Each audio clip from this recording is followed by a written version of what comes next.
Saludos amigos, es un gusto poder grabar este video con el cual traeré nuevas lecturas para ustedes en base a una recomendación de un suscriptor, tal vez, no sé si siga suscrito al canal.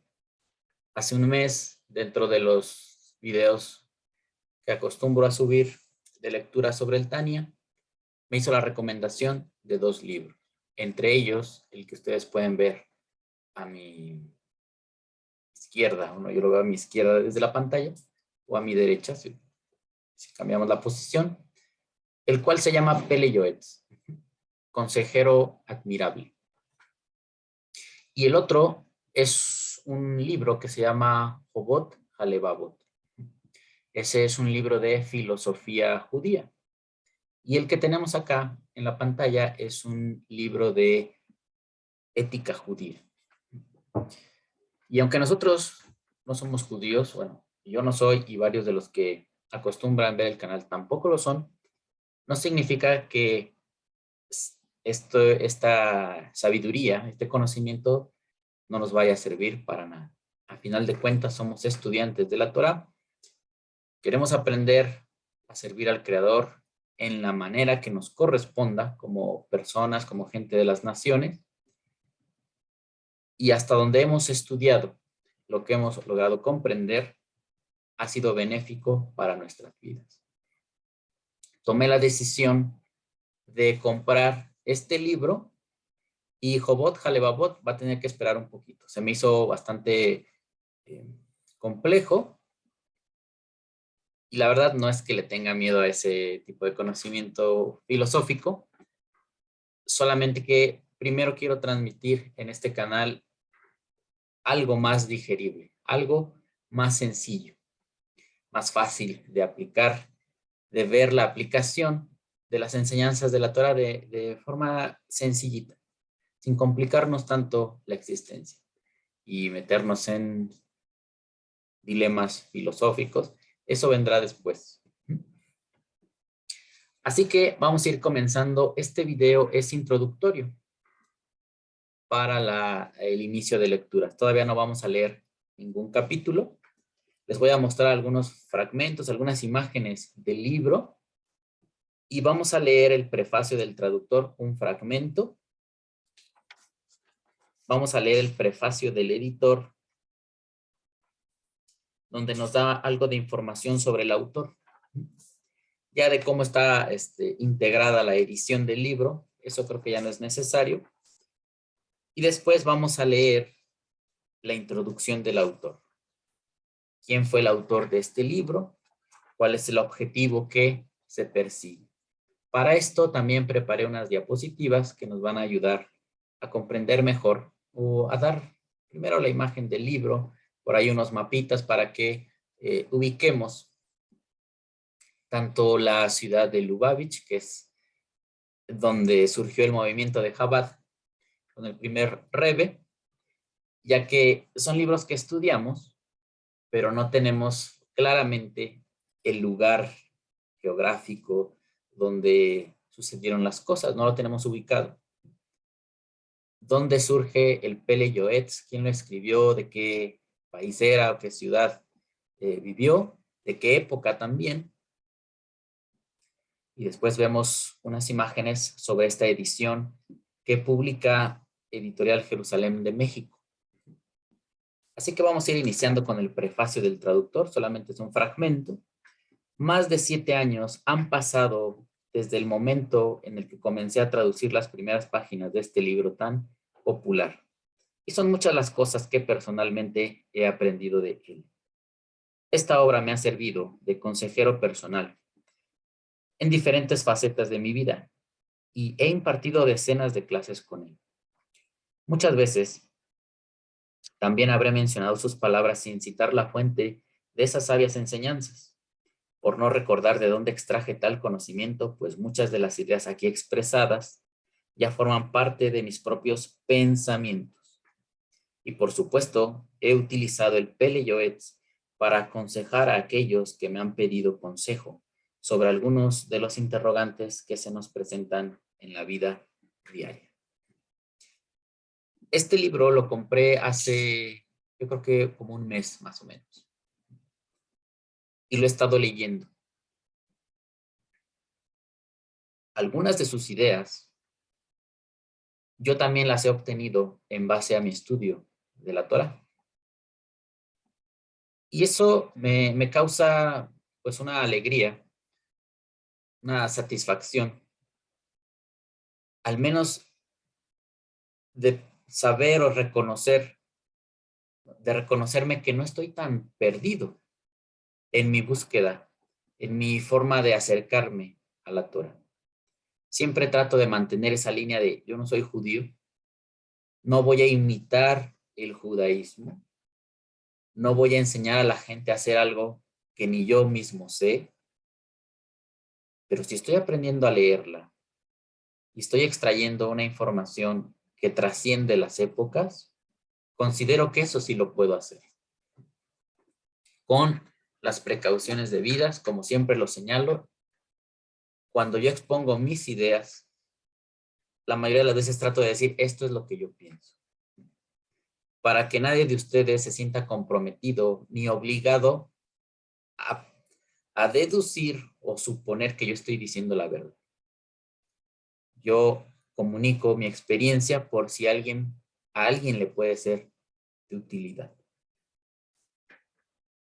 Y nos pasa lo que está escribiendo aquí el traductor, que él dentro de lo que él enseña, su propia investigación, el producto de su estudio, pues viene a ser comparable a lo que él obtiene en Pele Yoetz. Y eso se siente bien cuando uno actúa de cierta forma y dice, yo saqué esta conclusión, después lees a un rabino o a un maestro, a un sabio de la Torah, y él también opinaba lo mismo que tú estás obteniendo de tu estudio. Seguimos. Este libro me ha reforzado la fe y me ha impulsado a tomar decisiones correctas en varias ocasiones. Es por esto que tengo un gran sentimiento de gratitud hacia el autor por los sabios consejos y enseñanzas que compartió con nosotros. Antes de que comenzara mi humilde trabajo en esta traducción, había ya un manuscrito incompleto, en el cual me basé de alguna manera y me sirvió como apoyo para la traducción de algunas palabras algo complicadas. Ese manuscrito estaba escrito de manera muy literal. Era como una traducción de cada palabra por separado y no una traducción del contenido y el mensaje del autor. Fue por eso que jamás salió a la luz. Lo que yo hice fue traducir nuevamente el libro a partir del texto original, pero ayudándome y apoyándome en cierta medida en esa primera traducción. Bueno, los que somos estudiantes siempre tenemos esa tentación de tratar de comprender el texto de la manera más literal posible. Pensamos que en ello hay fiabilidad, pero con el paso del tiempo encontramos que hay que comprender por qué se transmiten las ideas y no siempre es obligatorio traducir de manera literal. Y es lo que está exponiendo aquí el traductor. Él hizo su primer intento por traducir el mensaje de este libro, pero hacerlo de esa forma tan literal no estaba dando provecho. Salvo para alguien que tuviera, pues el conocimiento que él tenía le resultaría útil, pero a cualquier ajeno, a cualquier extraño que desee integrar en su vida normas éticas extraídas de la Torah, pues le podría ser complicado. El propio traductor dice que hay palabras difíciles de traducir o de comprender.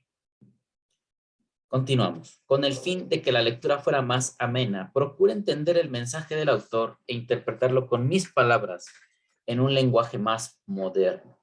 Además, para hacer más ligera la lectura y procurar que los mensajes fueran mejor entendidos y quedaran más grabados en la mente, decidí agregar subtítulos en cada uno de los capítulos. Estos subtítulos sirven de algún modo como un resumen del contenido de los capítulos. Es importante enfatizar que estos subtítulos no aparecen en el texto original ni en las ediciones clásicas del Pele Yoetz. Al terminar la traducción, Hace ya algunos años, este libro pasó por varias manos para ser chequeado y corregido hasta que por fin llegó el rabino Yehudá Leví, el conocido autor del famoso libro La cadena de las generaciones, quien se encargó minuciosamente de corregir cada error, tanto gramatical como de contenido e interpretación, y también agregó muchísimas explicaciones. Fue él quien le dio al libro el último retoque, el más importante y fundamental, para que por fin, después de tanto tiempo, esta importante obra pudiera ser llevada a la imprenta y ustedes, queridos lectores, tengan ahora la posibilidad de disfrutar de una lectura amena, agradable y extremadamente enriquecedora. Una lectura con una gran profundidad y con refinados mensajes derivados de las sagradas palabras del autor, Rabí Eliezer Papo. Aquí tiene una abreviatura que significa Sehudlanu, o sea que su mérito esté sobre nosotros, uno de los más importantes rabinos cabalistas de las últimas épocas. Con este breve comentario nos va informando quién es el autor, Eliezer Papo. Conforme vayamos avanzando en el desarrollo de este video, vamos a conocer datos como de qué época era, en qué lugar vivió. Y también nos informa que fue un rabino cabalista. Pero no es como la cabalá de nuestros tiempos, la cual está sufriendo cierto desprestigio. Ustedes que tienen acceso a tanta información, a tantos sitios y canales y toda clase de gente que estamos incursionando en el camino de Dios basado en la Torá, es imposible que no conozcamos, que no escuchemos sobre la Kabbalah. Si recurrimos a autores de siglos atrás, nos daremos cuenta de ciertas características para exponerla y veremos una gran diferencia entre lo que se hace hoy y lo que ellos hacían. Hace poco, de hecho la semana pasada fue, una persona me ligó a uno de sus videos diciendo que los que estudiamos la Kabbalah o los que exponen algo de origen cabalístico es una falsedad y que todo esto tiene origen en la serpiente y un tema así muy extraño. Estoy preparando una respuesta, un comentario que hacerle, porque son estos movimientos modernos que se asumen como profetas, que son pues de esta corriente tipo mesiánica o cristiana, que asumen que ellos tienen que anunciar el juicio, que Dios nos va a juzgar a todos por estar hablando cosas como la Kabbalah, que eso es del diablo, satánico, reptiliano, y manejan un lenguaje así extraño. Tal vez ellos, comúnmente, la palabra Kabbalah la relacionan con ciertas prácticas, ciertos expositores que le dan esta característica de ser tipo astrología, o relacionado con la magia, o el tarot, o las meditaciones, y ese tipo de situaciones. Pero maestros como él no hablan, no exponen así la Kabbalah o no la usan para hablar esas cosas, sino para llevarnos a una comprensión pues, más específica de las ideas de Moshe y los profetas. Aquí, este es el fragmento que vamos a leer del prefacio del traductor.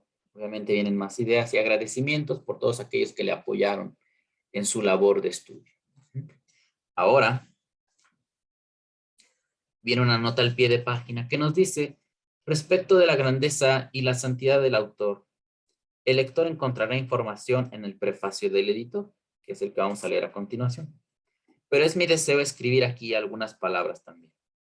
Sabemos que aún desde muy temprana edad, Rabí Eliezer Papo se destacó por sus estudios e interpretaciones sobre el Talmud. Por cierto, que también estos grupos modernos que atacan la Kabbalah y el judaísmo y que todo el tiempo hablan de que ya viene el juicio, que va a venir el Mesías que expone el cristianismo, a castigarnos a todos por andar leyendo el Talmud de Babilonia.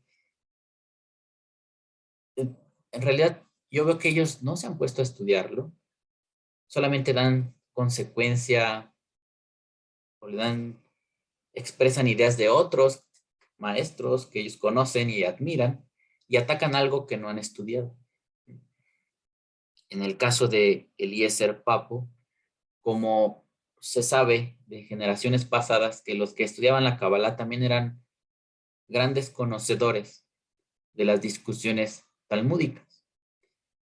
Y aplicar la mente en ello te da mayor capacidad de comprensión, de comprender casi cualquier tema que hay en la vida, ¿no? Que va a venir a tu mente y vas a tener bastante capacidad de comprenderlo, porque la dinámica del Talmud, pues es muy exigente. Y vean cómo aquí el autor nos dice que, el traductor nos dice que el autor del Pele Yoetz era alguien destacado en estudios de interpretación sobre el Talmud. Él tenía por costumbre ayunar todos los días de la semana, en los cuales se recita el rezo, la súplica del Tajanún. Y durante las noches se dedicaba extensamente a la plegaria y la súplica al Creador. Todo su servicio siempre iba acompañado de una inmersión ritual para purificar el alma, y en ocasiones hacía la tevilá en agua casi congelada. Cuando yo leía esto, dije, pues, ¿por qué en esas condiciones? Pero la región a donde ellos pertenecían, pues, es en Europa. En aquellos tiempos, yo creo que en épocas de invierno, pues era difícil mantener el agua a una temperatura aceptable, pero a pesar de ello, su fe, sus convicciones, los llevaban a sumergirse en agua, aunque fuera helada, congelada, por la región en la que ellos vivían. El Rab sentía un profundo amor por cada yehudí. Su alumno, el Rab Yehudá Jai Alcalay, contó que en una ocasión las personas de la comunidad no querían donar una gran suma de dinero requerida para salvar a un yehudí que había sido sentenciado a la horca. Entonces, el Rab se levantó y ordenó vender todos los Sifré Torah, todos los rollos de la Torah y demás artículos sagrados de la sinagoga, para que con ese dinero se pudiera salvar la vida de ese hombre.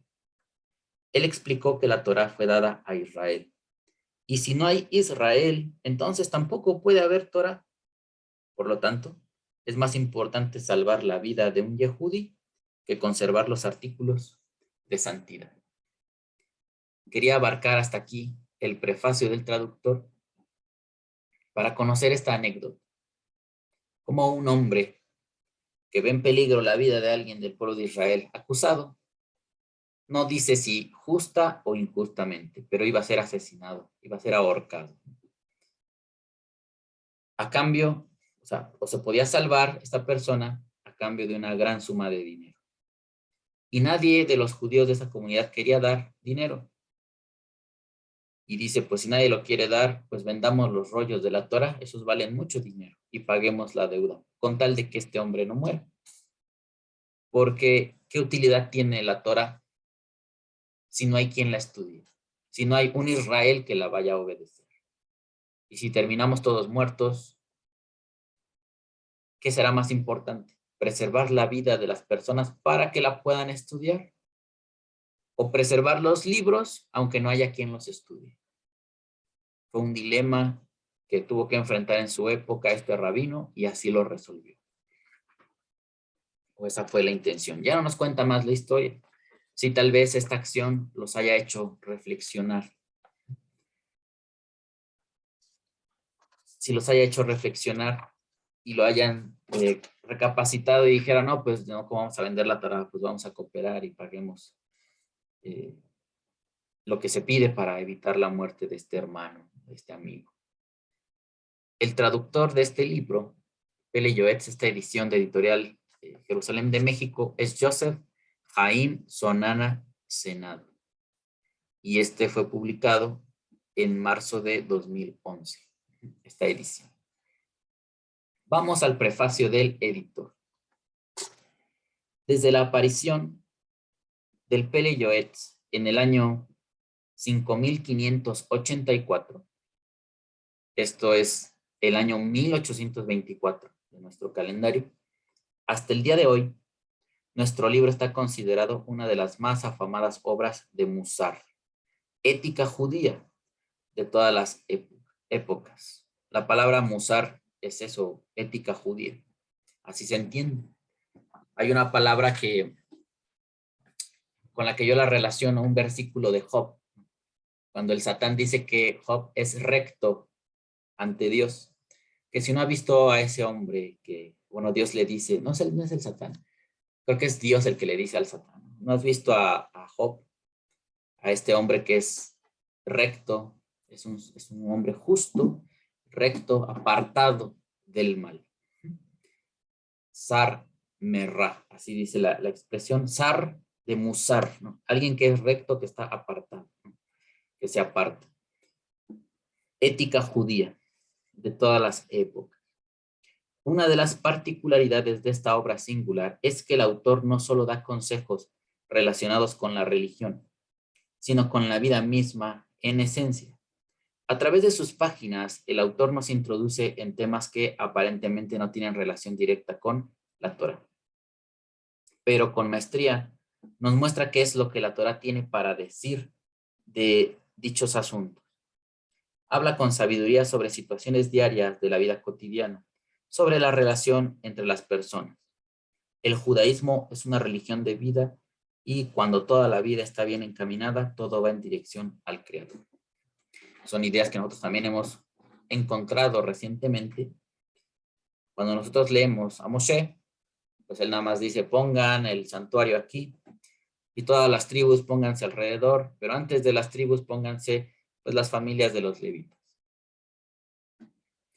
Eso es una formación, eso es un campamento, pero ante esos detalles nosotros extraemos pues un aprendizaje. Cuando dice que todos los rostros de los campamentos tienen que estar dirigidos hacia el santuario. Entendemos que esas prácticas eran para invitar a la gente a ver a Dios todo el tiempo, predisponerlos a dirigir su rostro todo el tiempo a Dios. Independientemente de si somos muy buenos, muy perfectos o tenemos fallas, errores, siempre hay que recurrir a Dios. Que no nos pase como al primer hombre, que cuando cometió un error se escondió de Dios. Que no hagamos eso. Y así es como el estudio, la práctica, tomar momentos de nuestro día para pensar cuál es el mensaje que me están enviando estas hojas, estos textos que estoy leyendo. Es el trabajo que ha ocupado a muchos durante siglos. Y eso lo vamos a encontrar de manera muy sencilla en este libro. El autor, Rabbi Eliezer Papo, 1785-1828, escogió el nombre de este monumental trabajo, Pele Yoetz, en base a un versículo del libro del profeta Isaías. El versículo es capítulo 9, verso 5. Y su traducción literal sería el consejero admirable o el consejero maravilloso, en referencia a Dios. Bueno, aquí son las palabras de el editor. Como les decía al inicio de esta grabación, yo preparé unas diapositivas para ilustrar esta introducción. Voy a quitar aquí la cámara. Ustedes pueden ver, es una fotografía de los 2 tomos que comprenden esta edición que adquirí en la librería judía, aquí en la Ciudad de México, la librería Jerusalén. Son 2 tomos. Este que dice primera parte, letras Aleph Gimel, y luego segunda parte, letras Dalet y Zayin. Es muy bonita la presentación, es tapa dura, y estas letras están en color dorado. O sea, son brillosas. Pele Yoetz, consejero admirable, Rav Eliezer Papo. Y es la fecha que nos acaban de dar, 1785, es su tiempo de vida, hasta 1828. Él vivió en Sarajevo. Ahorita vamos a ver un mapa. Nos estaba diciendo aquí el editor que escogió el nombre de este libro en base a un versículo del profeta Isaías, el cual también les puedo mostrar en este archivo. Es el capítulo 9, verso 5, que muchos consideran una profecía mesiánica. Está aquí. Está aquí. Y nos dice el texto, Yeled Yulad Lanu, porque un nacido, ¿no? O un niño, como traducen la palabra Yeled, un engendrado, un nuevo niño, o sea, una persona nueva, está naciendo Yulad Lanu, ha nacido o nació para nosotros. Ben Nitan Lanu, un hijo, Nitan Lanu, se nos ha dado a nosotros. Batji, y será Hamizra. Esta palabra yo la relaciono, o sea, veo su raíz como con este término, que es Sar, que significa príncipe. También es como el nombre de Sara. Si no tuviéramos esta parte de acá y solamente contáramos estas 3 letras, es como se escribe el nombre de Sara, la esposa de Abraham, que es princesa. Sar es príncipe y la hei final que se utiliza para designar el femenino en hebreo, entonces lo convertiría de príncipe a princesa. Hamizra. Entonces aquí esto sería como su principado, su gobierno. Al-Sigmo, sobre su hombro. Bueno, ahorita no me voy a detener tanto en esas cosas, sino en el mensaje en general de este versículo. Hamizra al-Shigmo. Al-Shigmo. Vaikra Shemo. Y aquí es donde nos va a decir Vaikra. Y llamarán Shemo, llamarán su nombre. Pele Joet. Están hablando de este niño que va a nacer. Lo llamarán consejero Joet. De hecho, es admirable. La palabra Pele aparece muchas veces en la Torah. Yo la he visto en una forma, por ejemplo, me acuerdo de las plagas en Egipto. En algunos momentos llega a describirlas como niflaot. Niflaot son maravillas. Y si mantenemos esa traducción, sería maravilloso, Joet, consejero. Alguien sobrenatural, o sea, alguien que te imparte un consejo sorprendente. Es la función de este niño. Alguien que vendría a aconsejar acerca del camino de Dios. Este niño que va a nacer. Conocemos la historia de otras teologías que le atribuyen casi que están haciendo Dios, ¿no? En este niño, pero yo considero que no es correcto hacer eso. Después nos viene aquí la frase el Gibor. El Gibor. Esta palabra el muchas veces se utiliza desde luego para referirse al creador. Y es ahí donde yo veo la confusión.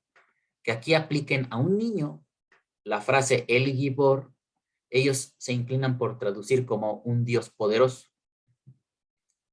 Pero si te está diciendo que es un niño, ¿cómo vas a inclinarte por decir que están haciendo Dios?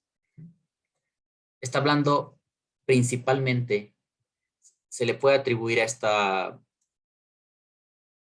esta expresión deidad, pero en su sentido más simple es poder, o alguien con poder.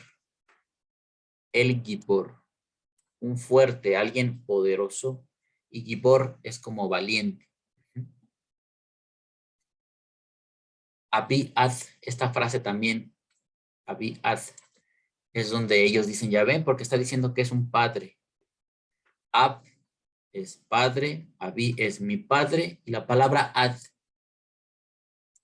en algunos versículos que he leído de la Torah, te transmite esa idea como un padre que se extiende, ¿no? Que su paternidad es grande, que no tiene término. Y es ahí donde muchos le llaman Padre Eterno. Ahí está diciendo que es Dios, este niño es Dios, porque desde acá dice que es el Gibor. Y acá también dice que es un Padre Eterno. No, o sea, su paternidad se extiende hasta no ver el límite, pero no lo está deificando. Esa es mi manera de comprender. Y aquí nuevamente aplican esta frase, esta palabra que está aquí arriba a la raíz. Sar, príncipe, Sar Shalom, príncipe de plenitud o príncipe de paz. Por ejemplo, cuando el propio Abraham se llama Abraham, ¿no? Abraham es un padre de multitudes. Y la palabra padre la vamos a encontrar en muchos nombres de judíos, de gente del pueblo de Israel. Y eso no es una referencia directa de que esos hombres son dioses o son la encarnación de Dios. Aprovecho esta breve lectura para aclarar esas cosas por las múltiples confusiones que puede haber. Por eso es importante que aprendamos a estudiar y podamos evitar confundirnos con teología. Mejor empezamos desde cero. Hay que ser humildes, hay que ir poco a poco y sí aceptar y escuchar lo que otros nos tengan que decir. Pero cuando ya llegamos a este punto donde Dios nos permitió estudiar un poquito más, sin tener títulos ni andar presumiendo nada de eso, ya no es tan fácil que te lleven por esos caminos que en realidad ni te llevan a nada. Entonces, estamos leyendo este versículo porque de aquí se extrae el nombre del libro que estamos, con ayuda de Hashem, pronto a poder leer aquí en nuestro canal. Pele Yoetz, maravilloso consejero. Llamarán su nombre de este niño, maravilloso consejero. Ahora sí, podemos regresar a nuestra exposición.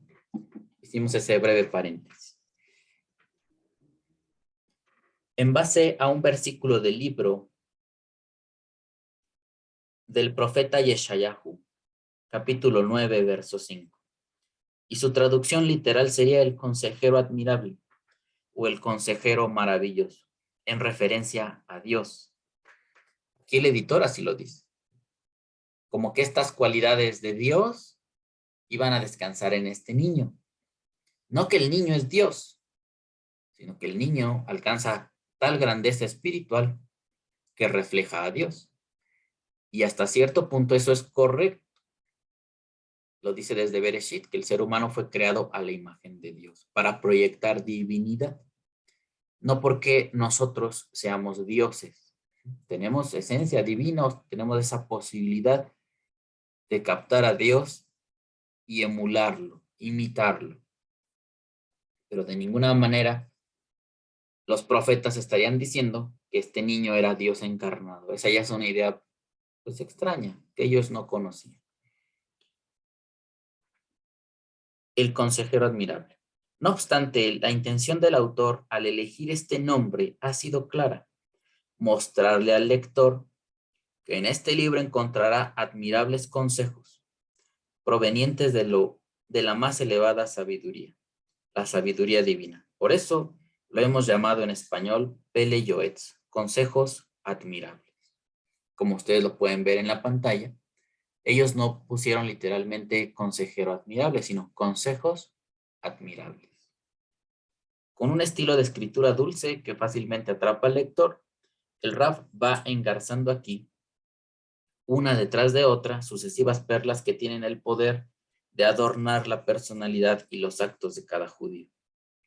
Sin duda, el lector notará que las palabras del autor realmente provienen de lo profundo de su puro corazón y por eso estas también llegan al corazón. Esas perlas provienen de la Torá y el resto de los libros del Tanaj, la Biblia y de todas las fuentes bibliográficas de nuestros sabios, el Pirkei Avot, el Talmud y los diversos Midrashim. El autor también menciona asiduamente las fuentes de la Cábala, el libro del Zohar y las enseñanzas del Arizal, del Ari. Quien se adentre en los capítulos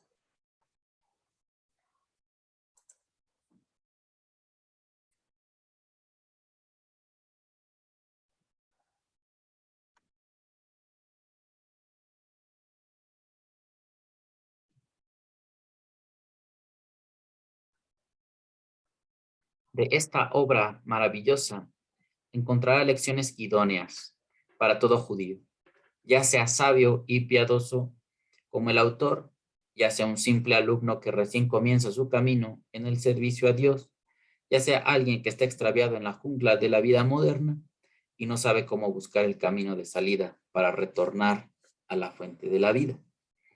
Profundo conocedor de la naturaleza humana, con sus virtudes y defectos, con todo su potencial y todas sus fallas, el autor tuvo la destreza y el talento de hablarle al intelecto y al sentimiento por igual, para que así la mente y el corazón vayan unidos con devoción. Al leer este libro admirable, el lector experimentará una renovación de espíritu. Sentirá como si su alma cansada hubiera sido reanimada con el agua fresca de un manantial inagotable.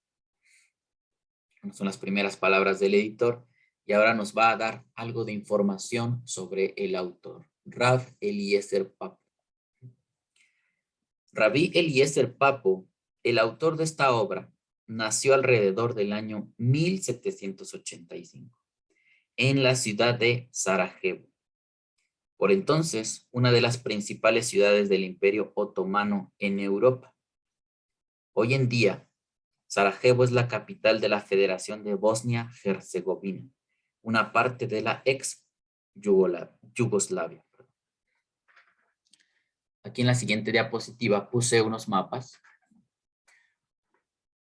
Hasta el día de hoy, aparte de leer la Torá, hemos leído el Tania y un poquito ahí les he agregado lecturas del libro de Josué. Pero dentro de estos autores modernos que no son de la época bíblica, quise agregar aquí la ubicación de la ciudad de Lubavitch, porque leemos los libros donde surgió el hasidismo, bueno, al menos el que transmitió el primer Rebbe, y no sabemos dónde están las ciudades, o a veces no le damos importancia. Lubavitch está en Rusia, en la orillita casi junto a Bielorrusia. Y aunque no es tan agradable que ahora estemos al tanto de lo que hace Rusia por la guerra con Ucrania, pero al menos nos ayuda un poco a ubicarnos. Aquí donde ven esta estrellita es Moscú. Y la ciudad de Lubavitch está aquí, casi en la frontera con Bielorrusia. Y donde se está desarrollando ahorita la guerra en Ucrania es en esta parte, que pues tiene frontera con Rusia. Quieren quitarle pues este territorio. Y puse aquí ubicación de la ciudad de Lubavitch. El Tania fue escrito en el 1796. Y en Sarajevo en el 1824, o sea, hay 28 años de diferencia, se escribió el Pele Yoetz, o sea, fue terminado y ya listo para ser difundido. En Sarajevo. ¿Dónde está Sarajevo? Pues teníamos acá en el mapa anterior Bielorrusia, acá está Lubavitch, por acá. Y Bielorrusia está en esta parte. Está a su alrededor Croacia, Hungría, Serbia, Bulgaria. Y en esta parte es donde tenemos el país que se llama Bosnia y Herzegovina. Y en ese país está esa ciudad que se llama Sarajevo. Serbia, Montenegro y Kosovo. Son países que lo rodean. Y esto solamente para darnos una mejor idea, para tener claridad en qué ciudades vivieron ellos. Pertenecen a Europa. También la distribución de países en la época de ellos pues era algo diferente. También tenemos por acá Polonia. Creo que de aquí era el Baal Shem Tov, uno de estos lugares. Y de aquí surgió el hasidismo y se distribuyó. Bueno, hubo quienes lo aprendieron y llegó acá a Lubavitch y otros fueron hacia el sur y se expandió por toda Europa. ¿Sale? Bueno, eso es nada más para tener ese dato ahí. Aquí tiene una nota al pie de página que nos dice: la ciudad de Sarajevo era también muy reconocida en el mundo judío de aquella época, a causa de contar con una de las más grandes y desarrolladas comunidades por esos días. Allí había destacadas yeshivot colmadas de ilustres sabios. Según algunos historiadores, Sarajevo llegó incluso a ser conocida como la Jerusalén de Europa. Uno de los más conocidos rabinos de la ciudad de Sarajevo fue el gran rabí David Pardo, que vivió entre el 1719 y el 1792, oriundo de Italia.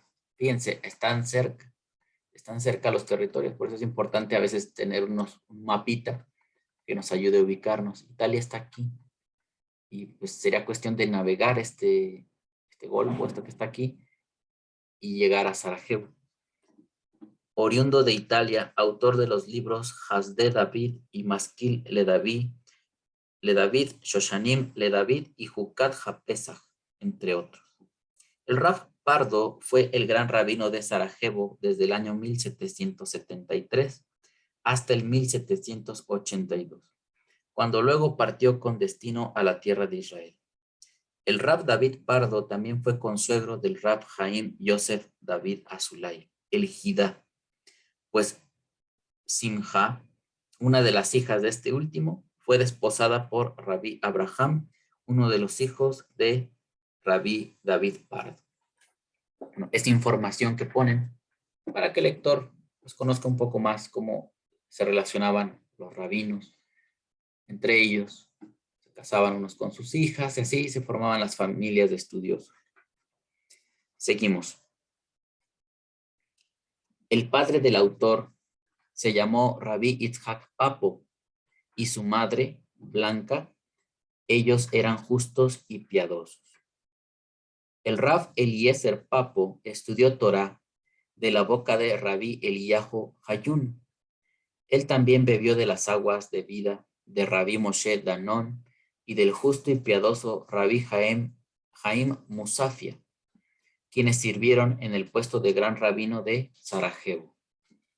Habiéndose insertado bien de lleno en el mundo de la Torah, algunos años después del Jidá, Rabí Haim Yosef David Azulay, a quien nuestro autor consideró como su guía y maestro, incluyendo en sus libros muchas de sus enseñanzas. El Rav Papo fue una de las figuras rabínicas más destacadas de su época dentro del mundo sefaradita, tanto como posek, es decir, una autoridad halágica, como en el área del musar, el campo de la ética judía. Su influencia fue muy grande en las comunidades judías de la península de los Balcanes, en particular, y del Imperio Otomano en general. Y con los años, también se hizo de renombre entre las comunidades ashkenazitas. Pero nuestro autor no solo se destacó por su Torah, sino también por su humildad, piedad y devoción. Todos sus días hizo una vida de abstinencia, pureza y ayunos. Todas sus noches las dedicó al apego a Dios.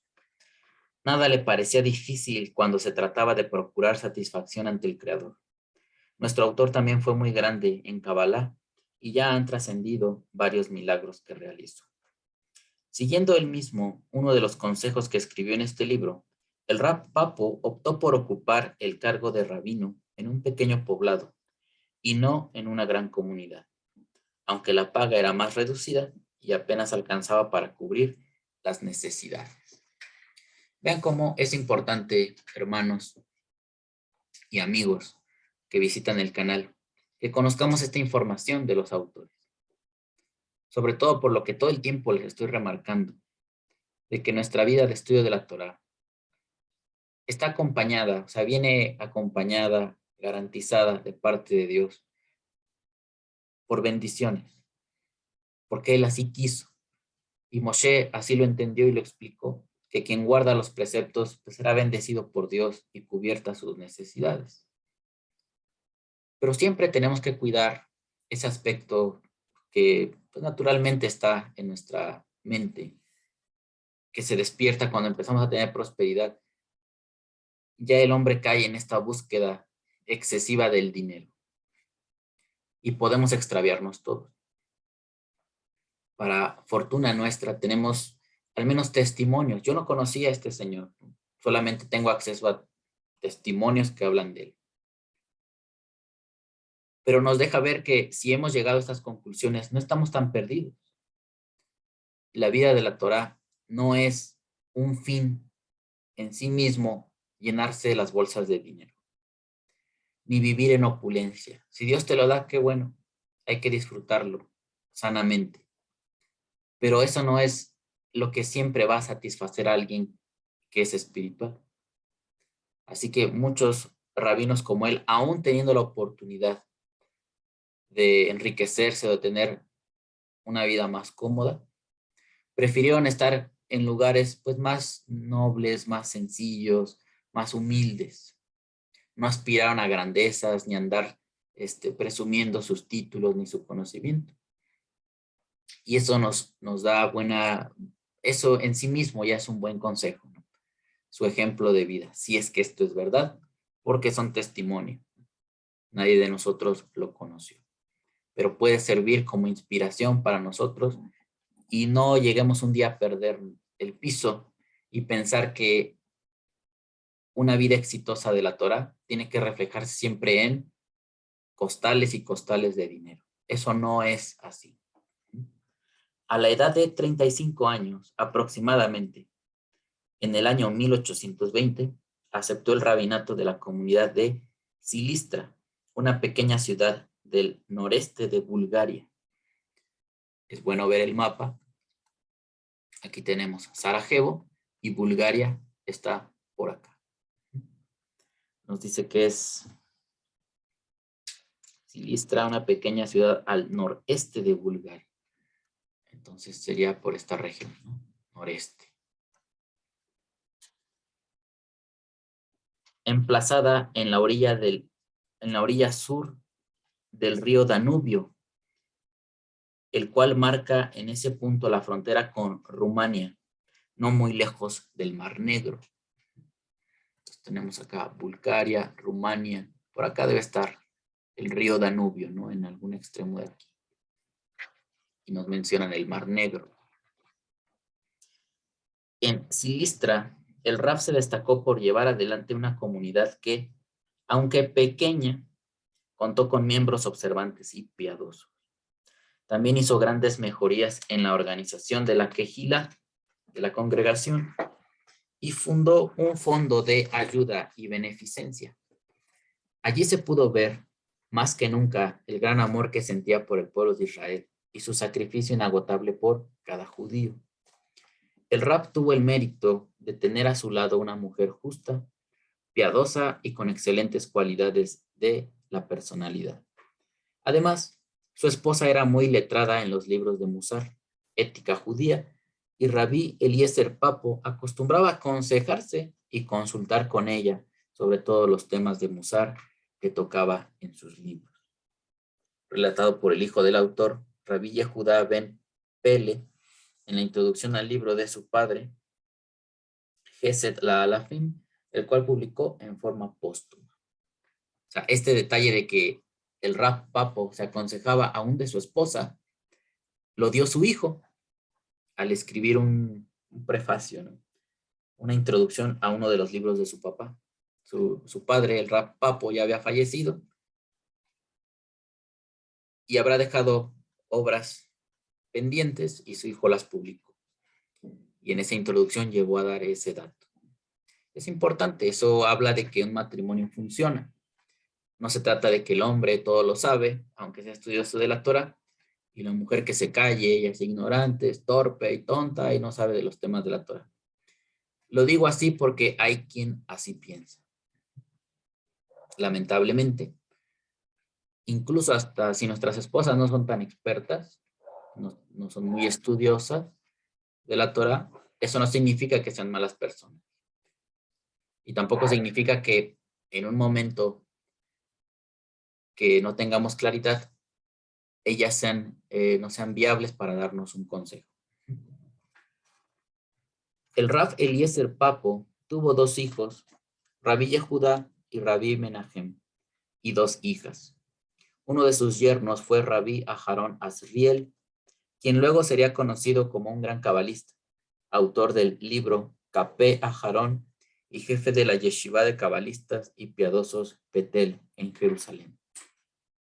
El autor también mantuvo fuertes lazos de amistad con Rabí Moshe Ferrera, quien luego sería el jefe de la corte rabínica y gran rabino de la ciudad de Hebrón. El Rav Papo se desempeñó como rabino de Silistra durante 8 años aproximadamente. Antes de morir, les informó a los miembros de su comunidad que del cielo le habían informado que ese año habría una gran epidemia de cólera en la ciudad y le dieron la posibilidad de elegir o que la epidemia se esparciera e hiciera estragos, o que aceptara él el juicio celestial y su muerte sería de expiación por su comunidad. El Rab aceptó sobre sí la muerte como expiación por los judíos de Silistra. Y en ese momento dijo que, después de su muerte, quien fuera a su tumba habiéndose purificado en una mikve, en un baño ritual, él le aseguraba que su plegaria sería recibida. Muchos hicieron esto y vieron Yeshuvot, vieron salvación. Este es uno de los temas que yo personalmente no me cuadran, pero es su forma de ser de los cabalistas. Y ellos afirman que esto es real.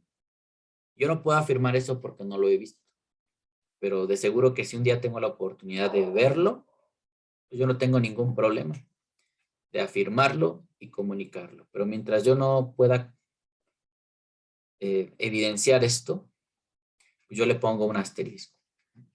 También no puedo decir que ellos están mintiendo. Me reservo mis comentarios por mi ignorancia y lo tengo que dejar muy claro.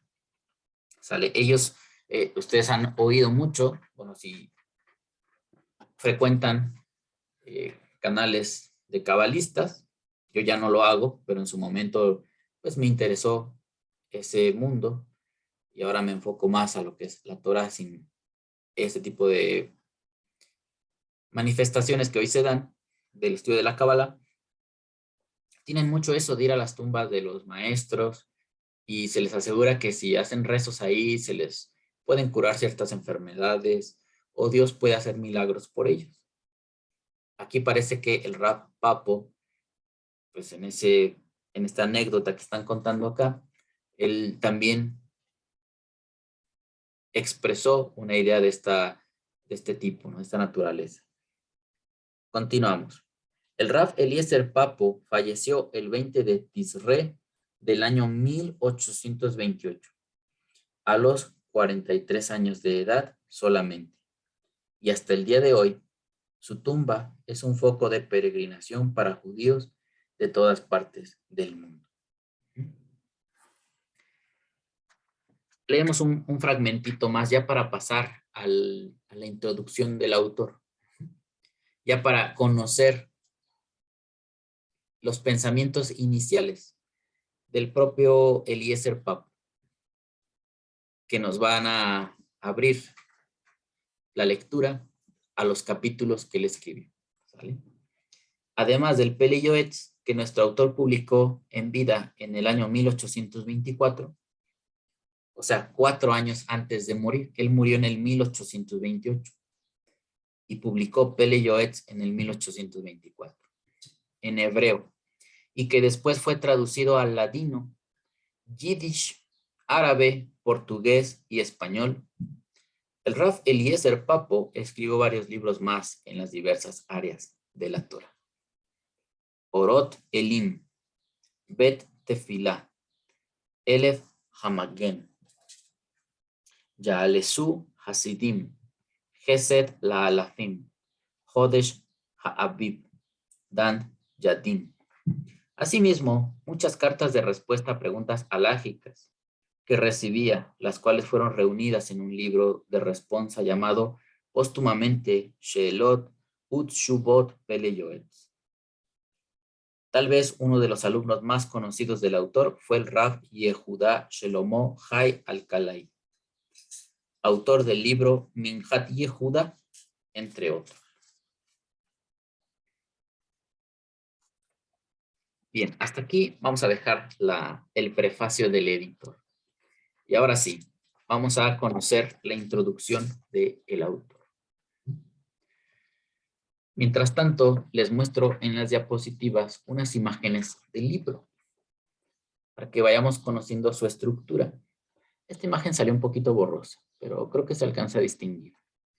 El contenido, como estamos leyendo ahorita, prefacio del traductor, prefacio del editor, introducción del autor, es lo que estamos a punto de leer, que dice Hakdama Harraf. Hakdama es la introducción. Y la característica de este libro es que él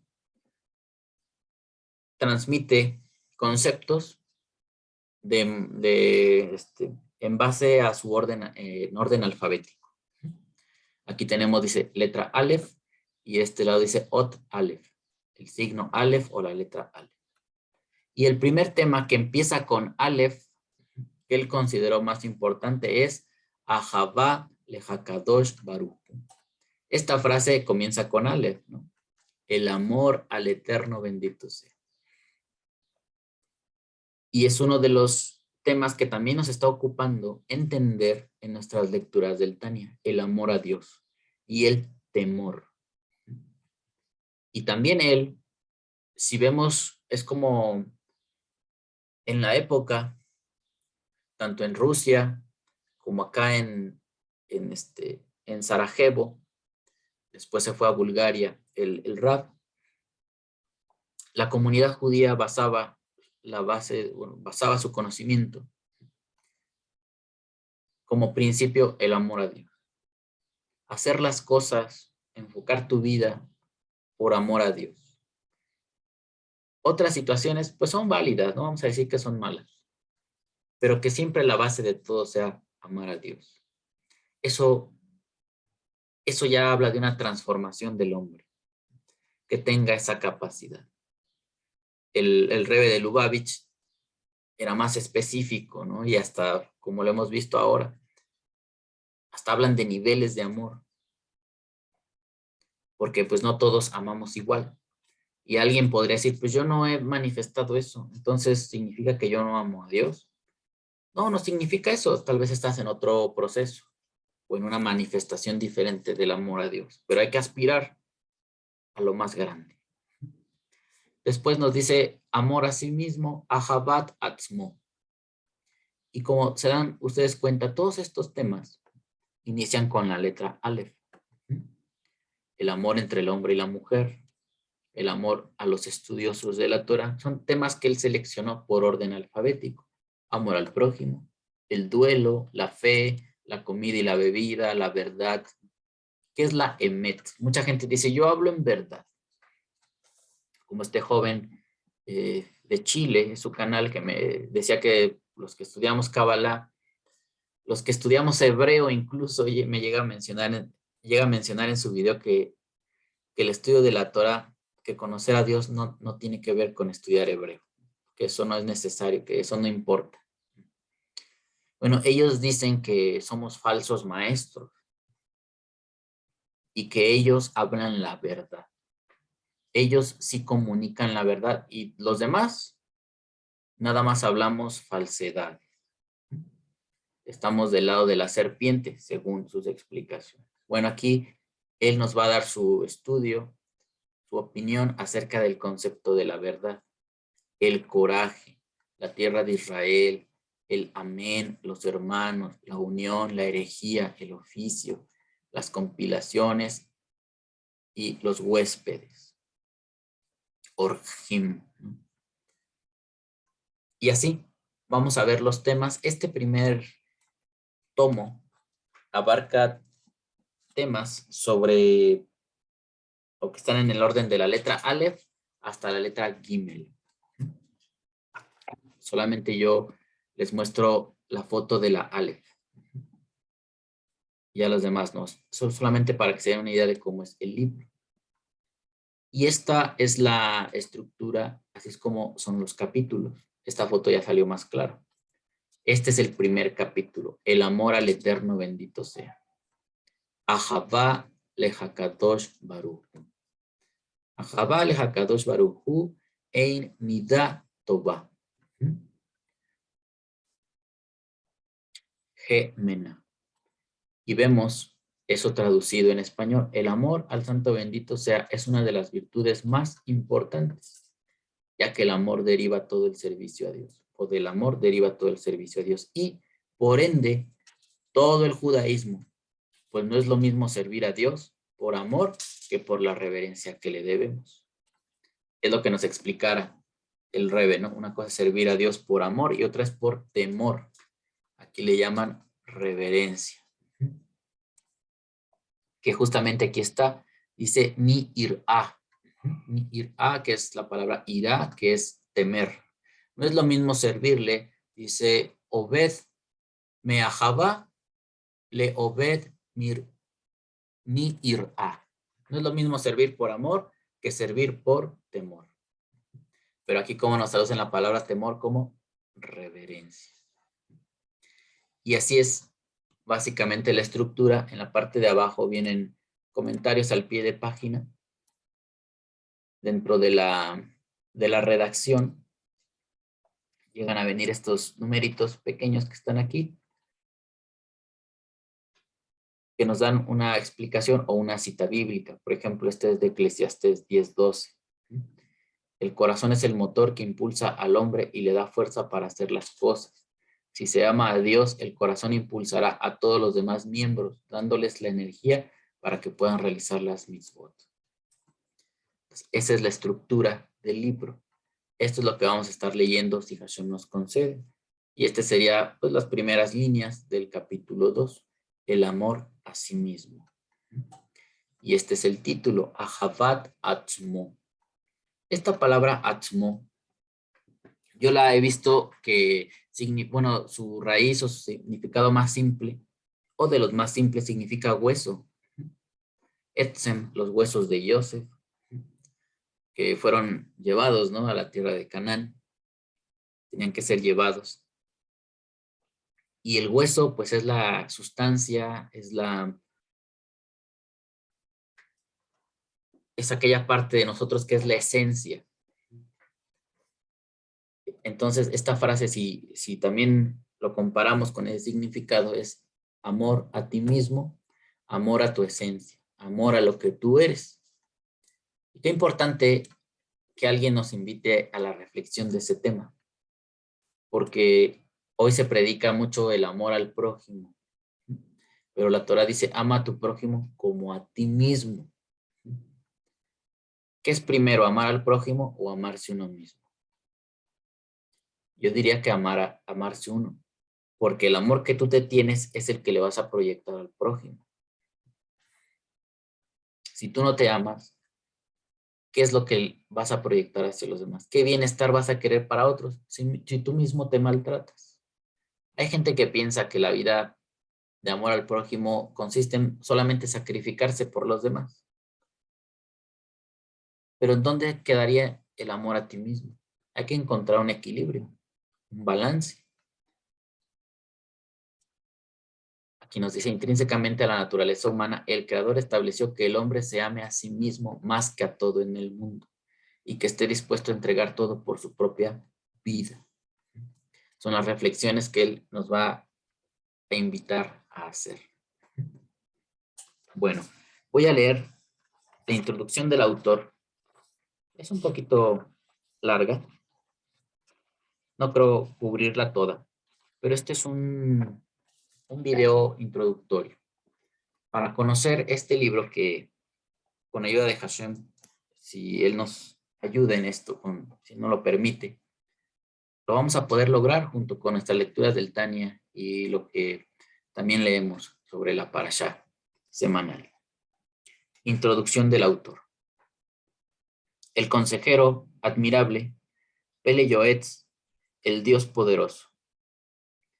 prodiga sin límites su favor y su verdad a todas sus criaturas. No hay manera de contar la gloria de Dios. ¿Quién es capaz de relatar las poderosas obras del Eterno y hacernos escuchar toda su alabanza? Ella no tiene fin ni conclusión. Y para Dios, el silencio es la mejor alabanza. Fíjense, cuando yo leí estas palabras, yo en ocasiones lo he dicho, y aun cuando en aquellos años de cristianismo, que yo veía a la gente hacer escándalo en la iglesia, pensaban que la alabanza es un grupo de música que está ahí haciendo ruido y gritando y profetizando y haciendo toda clase de ruidos. Yo desde aquellos tiempos yo pensaba que eso no era en sí mismo alabar a Dios. Y que una manera más exigente de alabar a Dios es guardando silencio. Porque ¿qué vas a expresar tú respecto de Dios que sea verdad? Si nuestro conocimiento es limitado. Si después, cuando un poco de intuición llega a tu alma y comprendes que Dios es infinito, describirlo con palabras es como quererlo limitar. Decir, eres bello, eres hermoso, eres mi padre, eres esto. Eso no lo describe. Él excede cualquier límite que las palabras lo puedan describir, ¿no? Y hay momentos que los profetas dicen que cuando Hashem se presenta, que todos se callen. O sea, es la manera más grande de reconocer la existencia de Dios, guardando silencio. Y yo durante años le di vueltas a esa idea. Y cuando leía la introducción del autor, dice, ¿quién es capaz de relatar las poderosas obras del Eterno y hacernos escuchar toda su alabanza? Ella no tiene fin ni conclusión. Y para Dios el silencio es la mejor alabanza. Y entre todas las bondades del Creador, la más grande es el hecho de haber escogido a Israel como su tesoro y habernos entregado su sagrada Torá y los preceptos, y habernos llamado su parte y su heredad. Y aún después de esto, su mano sigue extendida para beneficiarnos doblemente. Él nos sustenta y nos alimenta y su mano está abierta para darle a toda alma viviente su pan y su manutención. Él cura toda carne, salva de manera maravillosa y quita toda enfermedad. Él le da la vida a todo ser vivo con favor y bondad. Y más allá del bien que Él hace con nosotros, al darnos la vida, debemos apreciar la bondad que hace al brindarnos su ayuda para poder dedicarnos a estudiar su sagrada Torá y servir delante de Él, ya que esto es una bondad más valiosa que vivir toda la eternidad en el mundo venidero. Con estos párrafos vamos comprendiendo, vamos percibiendo la mentalidad de este rabino, ¿no? Eliezer Papo. ¿Qué trae en la cabeza? ¿Cuál es su forma de entender a Dios? Más allá del bien que Él hace con nosotros, al darnos la vida, debemos apreciar la bondad que hace al brindarnos su ayuda para poder dedicarnos a estudiar su sagrada Torá y servir delante de Él, ya que esto es una bondad más valiosa que vivir toda la eternidad en el mundo venidero. Este hombre considera que estudiar la Torá como estamos haciendo ahora, pensando en Dios, como lo hacemos los días que nos ocupamos de ella y de leer directamente el texto de Moshe, y ponerla en práctica, eso es un regalo muy valioso que Dios le concede a ciertas personas. Quisiera que todos lo hicieran. Pero si Él nos obsequió también la libertad, no nos va a obligar a hacerlo. En caso de que lo lleguemos a lograr, estará de por medio la voluntad propia. Seguimos. Y si yo tuviera que expresar todo el bien que el Eterno ha hecho conmigo, no tendría palabras para hacerlo. He empequeñecido demasiado por todas las bondades y por toda la verdad que el Todopoderoso ha hecho conmigo. a pesar de que tan solo soy una diminuta e insignificante creación. Son palabras del patriarca Jacob. Así le dijo a Dios cuando iba a enfrentar a Esaú. Bendigo al Eterno por haberme dado consejo y haberme ayudado a llegar hasta este momento. Y así como me ayudó hasta ahora, le pido que me siga ayudando para poder seguir dando honor a su sagrado nombre por siempre y para siempre. Y he aquí, mi alma ha deseado y anhelado beneficiar al pueblo. Y espero que esto sea acorde a la voluntad de mi Creador, formador y hacedor, y traiga placer delante de él. Que el Eterno esté conmigo y que el nombre del Eterno sea bendecido y enaltecido por sobre toda bendición y alabanza. Y ya en el pasado tuve la oportunidad de escribir con la ayuda de Dios un libro titulado Orot Elim, en el cual compilé algunas de las palabras de nuestros sagrados sabios. Un libro que transmite de manera agradable enseñanzas de vida que otorgan mérito a los lectores. Bienaventurado es el hombre que escuche las palabras de los sabios, los cuales son como aguijadas que tienen el poder de impulsarlo a ir por el camino de la vida sin inconvenientes. Y ahora he venido con un compendio que he escrito para mí y para mis descendientes, y para mis amigos que son como yo. Un libro que contiene buenos consejos basados en mi pequeño entendimiento y en lo que he alcanzado a estudiar y enseñar en base a varias obras, para guiar al hombre en el camino recto que debe escoger, a fin de conducirse por la senda del bien y la rectitud ante los ojos de Dios y de las personas. El camino de la gracia y la bondad. Y en este libro he recopilado y resumido la información y la he establecido según el orden del Aleph Bet, el alfabeto hebreo. Y todo lo he hecho en aras de la unificación del nombre del Eterno, bendito sea, y adornar a la novia. Son expresiones que los judíos tienen para decir que Israel, pues si es la novia de Dios, pues la mujer es su prometida. La obligación de los sabios es enseñarla, educarla, maquillarla, hacer que se vea bonita para el día en que Dios se case con ella. Son figuras del matrimonio entre un hombre y una mujer aplicadas a Dios e Israel. Por ello, con el permiso del Todopoderoso, he llamado a este libro Pele Yoetz, consejos admirables, ya que en la palabra Pele está insinuado mi nombre, Eliezer Papo. Y en esta obra yo me doy consejo a mí mismo y también les doy consejo a mis preciados amigos. Y además de estos libros, con la ayuda del Eterno, mi mano ha escrito otro libro más, titulado Bet Tefila, cuya finalidad es motivar a las personas para que dirijan sus súplicas al Eterno.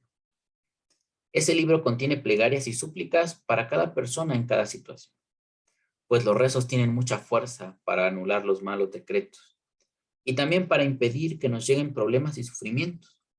Y aún, si la plegaria no se cumple en su totalidad, el hombre siempre debe continuar pidiendo hasta encontrar su salvación. Además, es muy importante también el rezo por cuestiones espirituales, en honor a Dios, para que sea escuchado en los cielos por el Todopoderoso y le conceda vida. Y en verdad nuestros sabios dijeron, el poder de la plegaria es muy grande y debemos fortalecernos en este aspecto, pues realmente no tenemos en qué apoyarnos, sino solo en la clemencia del cielo. Él escucha la voz del ruego y la voz de la plegaria. Por eso, con mis ojos dirigidos al cielo, digo, por favor, Dios, Padre misericordioso, que haces beneficencia con toda carne y espíritu, dame el mérito de que mis palabras sean recordadas y cumplidas, que ellas den frutos inspirando a la gente a servirte, para causar satisfacción delante de tu trono sagrado, y que a través de ellas yo también pueda mejorarme, corregirme y completar la reparación de mi ser, mi espíritu y mi alma. Aquí me detengo un momento. Con estas líneas podemos conocer algo de su personalidad y algo que nosotros debemos tener. a mí me ha costado mucho trabajo escuchar gente que enseña, que se reconozca como falto delante de Dios, como le está diciendo aquí, que necesite corrección, que necesite mejorar, reparar su ser, su alma, su espíritu. Yo casi no he encontrado maestros que se atrevan a decir eso. Tenemos esa mala costumbre de querer proyectar perfección, absoluto control de todas las cosas. Como que tú no fallas en nada, como que tú eres el portador de la absoluta verdad y todos tienen que venir a ti, porque Dios te habla a ti para que tú les comuniques la verdad a ellos. Existe esa característica o ese molde en el que muchos maestros se quieren meter y quieren ganarse el respeto a través de ello. Pero a mí se me hace mucho más de valor proyectarse así. Y cuando yo veo leo estas líneas, pienso en este rabino y digo, yo también, mi oración es así. Esas oraciones que luego hacemos nosotros en el grupo, no las subo aquí en el canal. Pero yo todo el tiempo en mis oraciones expreso eso y los hermanos están de testigo. Que queremos mejorar, que yo quiero mejorar como persona. Que estoy estudiando la Torah para corregir mis faltas, mis defectos que estorban a mí principalmente y a los que me rodean. Que yo estoy consciente que he dañado, que he lastimado, que he cometido errores. Si son graves o no, Dios sabe, yo también tengo conciencia de mis fallos. Pero aunque fueran pequeños, los que han sido pequeños y los que son graves, en todo queremos mejorar. Y es donde les digo, te identificas con la persona que lees. Y a mí me pasa mucho eso. Yo no sigo prácticamente a nadie o no veo a alguien como mi modelo de maestro, porque no siento que tengamos ese parecido, esa afinidad. Veo a mucha gente que no es tan humilde, sobre todo los que enseñan. Se sienten siempre como que ya están perfeccionados y si están enseñando es porque ellos ya están en la cima y nos ven a todos hacia abajo y nosotros los tenemos que ver para arriba como si fueran fragmentos de Dios caminando en la tierra. Hago esta aclaración pues porque me vienen estas ideas a partir de esto que transmite el rabino Eliezer. Continuamos, dice que pueda tener el mérito de alegrarme con mis descendientes al ver que ellos realizan tu voluntad conforme a esta es en verdad. Y que no me avergüence, ni me abochorne, ni me equivoque nunca jamás. Por favor, oh Eterno, salva ahora. Por favor, oh Eterno, concede éxito a todo el pueblo de Israel y junto con ellos a mí, que soy una creación insignificante. Y a ustedes, hermanos míos, pueblo mío, les pido que tomen este libro de la Torá y que lo estudien bien, junto con otros para su propio beneficio. Escuchen estas palabras y que viva su alma. Así, alegría y regocijo tendrán en este mundo y en el mundo venidero, júbilo ininterrumpido. Seamos fuertes y fortalezcámonos uno al otro en aras de nuestro Dios y preocupémonos por su honor que a causa de nuestros pecados se encuentra en el exilio. Vayamos y retornemos al Creador. Sirvámoslo con júbilo y regocijo como el de un novio con su novia y despertemos el amor para que todo se unifique en el cielo con alegría. Y tal vez, a causa de esto, el Eterno decida apresurar la salvación final. Que así sea su voluntad pronto y en nuestros días. Amén. Y he aquí nuestros sabios dijeron en el Midrash Rabbah, si el hombre no tiene una mitzvah fija para todas las generaciones, entonces, ¿qué beneficio habrá de tener? Es por eso que yo escogí esta mitzvah, el precepto de concederles mérito a las personas. Y ya me he referido en este tema en mi libro Orot Elim, en la sección sobre el tratado de Shekalim, cuando expresé mi plegaria ante el Creador. Por favor, oh Eterno, haz con tu siervo según tu favor y que tenga el mérito de habitar en tu morada por siempre. Y también pido a todo hombre instruido que lea mi libro y lo enseñe en público, en las sinagogas y en las casas de estudio. Tal vez de este modo Dios me conceda el mérito de que mis palabras den fruto y así mi alma se alegrará con él. Y si habré de tener el mérito de presenciar la dulzura de Dios y residir en su morada, pagaré con lo mejor a todo aquel que le haya traído placer a mi alma a través de este libro. Amigos míos, tengan compasión de mí, tengan compasión de mí. Pienso que estas líneas son una alusión a esto de hacer milagros. Si con este esfuerzo que él estaba haciendo en su vida, y hubiera alguien que conectara con esta idea de difundir esta ética que él está transmitiendo y le asegurara un lugar delante de Dios, él pensaba que estando allá, Dios le permitiría beneficiar también a todos aquellos que contribuyeran con su labor. Porque un hombre puede esforzarse toda su vida estudiando, dejando un legado, un mensaje, y sus hijos, sus nietos, sus alumnos no lo transmiten. Vendría a ser como que él no hizo nada y él esperaba que eso no le sucediera.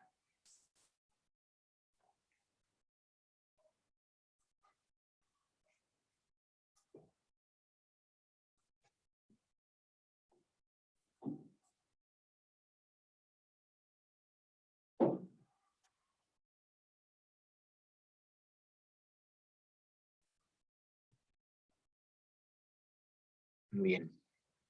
Y en especial, pido a mi descendencia y a mis hijos y a los hijos de mis hijos por siempre que aprecien mis palabras y procuren más que todos transmitirlas en público, así como también llevarlas a la práctica, tratando de cuidarse mucho de observarlas y cumplir, y hacer todo lo que está escrito en este libro en honor a su creador y en honor a su ancestro.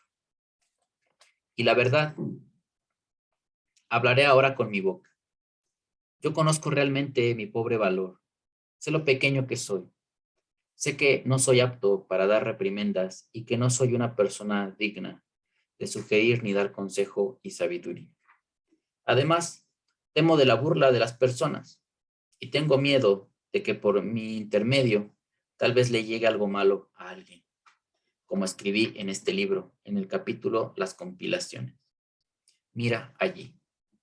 Pero inicialmente tuve mucho deseo, anhelo y ansias del alma de cumplir el versículo que dice que Dios bendijo a Abraham, porque éste habría de ordenar a sus hijos y a su casa detrás de él que cuiden el camino del Eterno, como he escrito en el capítulo El Testamento. Mira allí.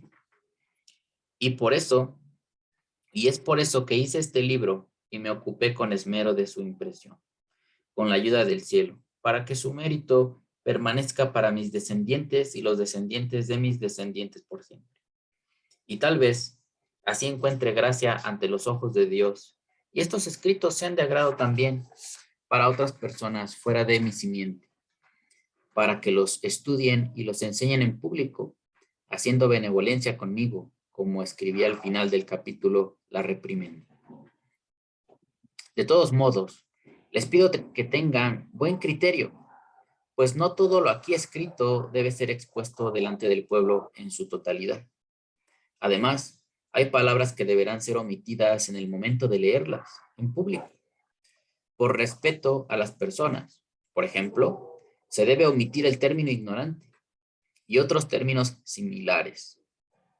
Y yo realmente he puesto entre paréntesis las personas que deben ser salteadas, perdón, las partes que deben ser salteadas al leer este libro en público. Y de esos lugares que marqué, todo hombre sagaz aprenderá a hacerlo en otros lugares que no marqué y en otros libros. Y será astuto y prudente para saber lo que he de decidir en cada lugar, en cada momento y en cada situación. Pues hay lugares en los cuales hay que extenderse y hay lugares en los cuales hay que ser muy breves. Me causaba Me llamaba la atención este párrafo, porque sí, cuando nosotros exponemos algo de la Torá, pues queremos hacer un bien. Y a pesar de eso, luego nos dejamos llevar e insultamos. Decimos expresiones como tonto o, como dice acá, ignorante, dirigidas a otras personas. Alcanzo a entender que él pensaba que aunque eso sea verdad, o sea, si alguien no sabe, el adjetivo que le corresponde es llamarlo ignorante. Y no es que se le esté insultando, se le está describiendo por la falta de conocimiento que tiene. Pero él pedía precaución, y aunque eso sea válido y sea real y sea verdadero, a pesar de ello, si podemos abstenernos de describir a la gente, es mejor. Eso ayuda mucho. Y a algunos nos cuesta bastante trabajo evitar ese vocabulario cuando a veces nos enojamos, nos desesperan las personas, nos frustran, nos decepcionan, y sacamos una palabra que sí tal vez no es una grosería, pero es un insulto o una palabra fuerte. Y dentro de su consejo es evitar eso, aunque él mismo a veces diga a los ignorantes para describir a alguien, pide que cuando se está hablando en público se omitan ciertas palabras para no ofender, ¿sale? Y será muy beneficioso que aquel que vaya a dirigir un discurso ante el público, ya sea de memoria o con el libro en la mano, prepare y repase previamente lo que va a decir, 2 o 3 veces en privado, así como nos enseñaron nuestros sabios. E incluso si el hombre conoce sus propias capacidades y sabe que el Eterno lo ha agraciado con la facilidad de expresión, igualmente es importante escuchar las palabras de los sabios. Y de este modo se verá beneficiado al depurar su discurso, una y otra vez, hasta que éste esté bien claro y ordenado en sus labios, pues las palabras de un sabio son agradables. Y antes de concluir, quiero expresar que mis labios no terminarán de agradecer al Eterno, quien envía el bien a sus criaturas por medio de personas benefactoras. Que Dios haga el bien con los bondadosos del pueblo, quienes han hecho conmigo benevolencia a través de su cuerpo y su dinero, y fueron de ayuda para mí al tomar sobre mí esta misma. Felices son los que actúan con integridad y hacen caridad constantemente. Quien más, quien menos. Sin embargo, puesto que su número es grande, no voy a nombrarlos a todos. No obstante, deseo bendecirlos con humildad y elevo una plegaria al Eterno, pidiéndole que desde los cielos bendiga a su pueblo de Israel y recompense a quienes han hecho el bien y a sus familias. Que tengan alegría y regocijo, coman del fruto de sus buenas acciones, que la bondad se incremente en el mundo y Dios los recompense con buenos hijos, larga vida y riqueza y bienestar en sus hogares.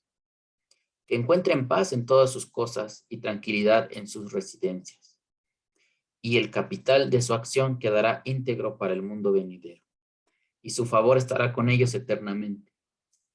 Y a mí, querido hermano Jacob, le deseo que también crezca y tenga una descendencia que perdure, que tengan una larga vida y éxito al hacer la voluntad del Eterno.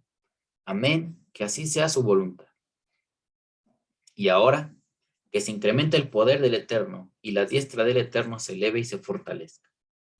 Despierta tu poder y ven a nuestra salvación. Reúnenos de los confines de la tierra y llévanos con alegría a nuestra tierra. Y que el templo palaciego sea establecido nuevamente en su lugar, como era antes. Hazlo en honor a tu divina presencia. Y que aquel que redimió a los ancestros redima pronto también a los hijos, sino por sus méritos, por piedad, aunque no se lo merezca. Estas son las palabras de un hombre pequeño, más insignificante que un hálito, quien escribe y firma con humildad desde la ciudad de Silistra. Que Dios la proteja. A finales del mes de Nisan del año 5584, entre paréntesis 1824, esperando que el Eterno vea y decida contener su enojo y apresure la redención. Eliezer, hijo de Rabí Itzhak Papo. Bueno, y de esta manera, hermanos y amigos, terminamos esta breve introducción. Si ustedes adquieren el libro, pues podrán leer los distintos apartados de los fragmentos que yo les leí, los podrán leer completos. Estoy emprendiendo este pequeño esfuerzo por agregar más ideas del judaísmo, otros autores, y que aprendamos de ellos. Aprendemos de Moshe, aprendemos de los profetas y de gente tal vez más cercana a nuestra época, que también trataron de vivir la Torá y tuvieron sus dificultades y tuvieron también, desde luego, sus recompensas. Para que de alguna forma esto sirva como una inspiración y no veamos como que, es que eso lo hacía Moshe y la gente que tenía el espíritu de Moshe. Yo nunca voy a poder cumplir los mandamientos. Es que eso es imposible. Es que hay que ser santo, súper santo y todo el día estar arrodillado para agradar a Dios. No es eso. A Dios se le ve, se le descubre, se interactúa con Él en todo lo que hacemos. Incluso hasta en las cosas malas, ¿no? Así expresarían los cabalistas, eso dan a entender. Dios está en todo. Incluso en lo malo, en lo impuro. Solamente que el rostro que te va a mostrar ahí Dios, si tú vas a lo malo, pues es su rostro de enojo, de ira, de furia, de castigo, para que te quites de ahí. Pero también Dios está ahí. Pues que sea de bendición este esfuerzo, amigos y hermanos. Tengan un poco de paciencia por mi horario de trabajo, por la carga misma del trabajo. Luego no estoy en condiciones de publicar videos, pero ya Hashem está ayudándome a tener alternativas y recuperar tiempo. Yo espero que se conceda un cambio de horario. Ya me hicieron una propuesta. Espero que se concrete si Hashem me ayuda. Y ya tendré más tiempo para dedicar a mi estudio personal y desde luego a compartir con los que les agrada este espacio, libres para estudiar la Torá, que entienden la intención con la cual yo dirijo mis palabras y que no se enojan, que son verdaderos estudiosos y que entienden que hay momentos para hablar fuerte, para ser exigentes, y otros momentos para pasarla bien y estar pues muy contentos en otro ánimo. Todo esto con la finalidad de que todos avancemos, que todos corrijamos nuestros defectos. Si yo estoy aquí hablando a ustedes no es porque yo soy mejor que ustedes, ni porque soy más santo que ustedes, ni soy perfecto, ni nada de esas cosas. Si yo estoy aquí es porque descubrí como si fuera una misión, algo que Dios te pide que hagas y te da ciertos dones para que lo intentes, aunque sea que lo intentes. Pero de ninguna manera significa que yo soy un ser perfeccionado, que es el portador de la absoluta verdad. Eso no es, y es lo mismo que encuentro en la personalidad del rabino Eliezer Papo. Él no está pretendiendo ser un ser perfecto, que sabe todo y que hay que hacerle caso a él. El consejo admirable viene de Dios. Y tal vez yo capto un cachito de ese concepto, de ese consejo, perdón, y lo hablo. Si me equivoco, voy a tener que retractarme y rectificar. El verdadero consejero admirable es Dios. Y le concede a ciertos individuos captar de ese consejo y comunicarlo. Como del que hablara el profeta Isaías, aquel niño que iba a nacer consejero admirable. Un Dios poderoso o un ser poderoso, un Elohim, bueno, no dice la palabra Elohim, sino él, alguien con poder y valor, un padre extenso o alguien que tiene una paternidad que no se le ve el fin, un príncipe de paz. Bueno, amigos, pues gracias por su atención. Espero que les dé ánimos de estudiar este libro, de leerlo. En una próxima oportunidad, pues ya vendrá el primer capítulo, el primer concepto que aborda, que es el amor a Dios. Por ahí debiéramos comenzar todos, por amar a Dios. Todo lo que emprendamos en nuestra vida, si voy a estudiar a la universidad, si voy a mi trabajo, si voy a ser padre, si quiero ser madre, si quiero ser empresario, si quiero hacer de mi vida lo que a mí más me guste, que no esté fuera de esa actividad el amor a Dios. Y ahí es donde surge la excelencia en los seres humanos. Es el motivo más grande que impulsa cualquier acción de los hombres. Si aman a Dios, esa persona va a estar en lo excelente, va a estar bastante bien encauzado todo esfuerzo que él haga, porque lo hace primero por amor a Dios, y luego por amor a sí mismo, y luego por amor al prójimo. Que Hashem los cuide y los bendiga. Sigamos siendo libres para estudiar la Torah. Hasta pronto.